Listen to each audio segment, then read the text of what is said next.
the aisle. Lisa Smith, 9 on your side. Well, here is some we had some slow motion video of some snow falling in Pennsylvania as we toss over to Jennifer. It's right behind you. Well, it's pretty, but for the case of today here in the tri-state, it has caused quite a mess for the morning commute. It has, and it is this falling of snow, and people are probably wondering, like, well, why is it turning icy? Because it's snowfall, but it's melting on our roads, and that's where the problem arises, especially on those elevated surfaces. I want to start, though, first with my next area of concern. We already know the north side of I-275, 71, and 75 north of the city. That's where the problem is now, but this is what I'm concerned about next. So this little band of snow is already rolling into I-275 out there near Lawrenceburg, out near the Carroll Cropper Bridge, but I just checked pavement temperatures, and they're at 38 degrees. So this snow will melt and the road will have kind of a slushy mix on it, and it may be very, very thin. The problem is as you cross the bridge, you're going to get to a surface that is going to continue to drop in temperature and ice will form. So please be careful out there, especially if you're in this area I've got highlighted. So if you're going to travel soon along I-275, north or southbound, but specifically if you're going from Lawrenceburg and then eventually out toward like Burlington, Hebron, the airport,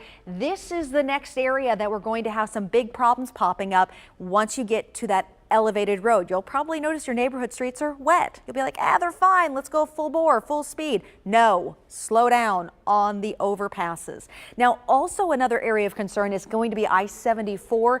What's happening is that this area of snow has started to fall on 74. It continues to push east. So that interstate coming into I-275 and this more west side of town closer to Oak Brook, that's where we could start to see some new issues with ice popping up. So I-275 north of town is the issue now. This is the region that we were focusing on from overnight, and this is where a lot of our accidents have been coming in.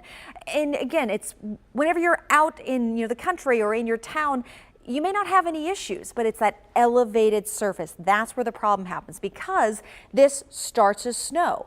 It hits the ground and it melts because the pavement temperature, and a lot of pavement temperature is still reading in at 38 degrees. But then with time, it's melting, especially on that more elevated ground. So the air temperature out there is in the upper 20s. So there's the chill that's with us. And we've got a little bit of wind. So this is just actually kind of speeding up that freezing process. Wind chills at this point are actually down into the upper teens and low 20s. Now, we are still getting snow from that big area of low pressure that even had that snow in here yesterday. This still pales in comparison to the nor'easter, but it is just adding those extra issues out there as we kick off the day. Very slow temperature rise again for us as we go through today's forecast. 32 at lunchtime, high today of 35. But the snow issues are mainly just in for this morning. It should fade well before lunchtime. Heads up though, Friday night into Saturday morning, we've got another minor little streak of snow coming in that should fall mainly in the overnight hours. But this, maybe a ½ inch of snow out of this system, could once again give us those snowy spots here in the tri-state, and temperatures through the extended are still running well below normal for this time of year. All right, let's get back over to Jacqueline for the latest, and listen up, folks. I'm sure she's got a lot of delays and closures. Yeah, we have some updates for you at home as well. So 71 northbound, that was a crash we were following